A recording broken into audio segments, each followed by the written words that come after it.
Good evening everyone. Hi, I am Tani. Welcome to my new mini. Tani আজ কিন্তু সত্যি অনেকটা হ্যাপি। দিনটা ছিল আমার কাছে অনেক স্পেশাল, তাই আর কি। এই তো এদিকে সবাই রেডি, আর আজ জানো তো একটু বেশি তাড়াতাড়ি আমি রেডি হয়ে নিয়েছি। ন্যাচারালি সেটা হয় না অন্যান্য দিন। এবার তোমরা ভেবো না কি অনেক আমি মেকআপ করি তাই আমার দেরি হয়, না গাইস, আমি যতই মেকআপ কম করি কিন্তু আমার রেডি হয়ে বেরোতে একটু টাইমই লাগে। এই ভিডিওটা তোমরা তো এতক্ষণে শর্ট রিলস অনেক কিছু দেখে নিয়েছো, কিন্তু ফুল ব্লগ তোমাদের সাথে দিইনি, তাই একটা ছোট্ট মিনি ব্লগ শেয়ার করছি। আমার জীবনের স্পেশাল মুহূর্ত বলে কথা, তাই তোমাদের সাথে ডিটেইলিং এ না শেয়ার করলে হয়? এই দেখো, এসেই কিন্তু আমার এক মাসির ছেলের সাথে দেখা হয়ে গেছে। কিন্তু জানো তো, যা দেখে গেছিলাম তার মধ্যে দুটো জিনিস চেঞ্জ হলো, একটা হচ্ছে চিমনিটা আর একটা হচ্ছে ফ্রিজ। আমি প্রথম দিন একটা অন্য ফ্রিজ পছন্দ করে গেছিলাম, যেটা কিনা আমি অনলাইনে অনেক দিন ধরে দেখছিলাম। আরেকটা কথা তোমাদের বলে রাখি, এর আগেও কিন্তু এখানে আমার দুবার আসা হয়ে গেছে, এটা নিয়ে 3 বার চলছে, কারণ 3 বারের বাড়ি আমরা ফাইনাল বুকিং করতে এসেছি। কারণ এটাই তো স্বাভাবিক, প্রথমবার সবাই দেখতেই যায় তারপরে ফাইনাল করে, তো 3 নম্বর দিনই আমি ফাইনাল করেছি যা যা নেব। এখানে মিডিলের যে ফ্রিজটা ছিল ওটাই আমি প্রথম দিন পছন্দ করেছিলাম, হায়ারের। তো তোমাদের দাদাভাই প্রথম দিন থেকে একটু কুতকুত লাগছিল, তাই আর কি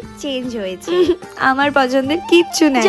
পার্ট গাইস, আমরা সবাই সবকিছুটা দুজনা মিলে গুছিয়েই পছন্দ করে নিয়েছি। এই দেখো, তারপরে কিন্তু আমরা এই অ্যাকোয়াগার্ডটাও নিয়েছিলাম। অনেক কিছু কিন্তু সেদিন আমাদের পারচেজ করা হয়েছে, কিন্তু সেটার পেছনে অনেক কারণ আছে। হ্যাঁ গাইস, আর সত্যি কথা বলতে এত কিছু একসঙ্গে পারচেজ করা আমরা স্বপ্নেও ভাবি না, কারণ এত কিছু একসঙ্গে পারচেজ করাটা আমাদের সামর্থ্যের বাইরে। কিন্তু ওই যে বললাম, ফাইনাল করার আগে দুবার আমরা ঘুরে এসেছি, তখনই কিন্তু আমাদের ওরা একটা ডেট দিয়েছিল যে এই ডেটে আসলে অনেকটা ডিসকাউন্ট পাওয়া যায়। তার সাথে ছিল আমার মাসির ছেলে, তো তার জন্যই আর কি আমরা অনেকটাই সত্যি কথা বলতে ডিসকাউন্ট পেয়েছি আর এত কিছু একসঙ্গে পারচেজ করতে পেরেছি। আমরা তো শুধু জানতাম যে ফ্রিজটা চিমনিটাই কিনবো, কিন্তু এতটা ডিসকাউন্ট দেওয়ার জন্য আমাদের সবটাই বাজেটের মধ্যেই চলে আসে, আর তার জন্য আমি বাদবাকি জিনিসগুলো নিতে পেরেছি। এখানে তো এখন বসে পড়েছে সমস্ত কাগজপত্র রেডি করতে, তার মধ্যে হয়ে গেল একটা মস্ত বড় প্রবলেম। ফাইনালি সমস্ত প্রবলেম কাটিয়ে উঠতে পেরেছি আমরা। এই দেখো, আমার দাদাকে মজা করে বলছিলাম আমি এত কিছু কিনেছি, তুই খাওয়া। ও বলছে চল খাবি চল। মজার বিষয় হলো আমি অনেক কটা গিফট পেয়েছি, আর সেটা আমার মুখ দেখেই তোমরা বুঝতে পারছো। সত্যি কথা বলতে নিজের সংসার হওয়াটা প্রতিটা মেয়ের জীবনে একটা স্বপ্ন। ওই যে কথা আছে না, বিন্দু থেকে সিন্ধু তৈরি হয়। কিন্তু এখানে এসে পুষ্পাগানে নাচতে। হ্যাঁ হ্যাঁ বাবা, কি কি কিনলাম সেটা তো নিশ্চয়ই দেখাবো, তার জন্য কিন্তু সাথে থাকতে হবে।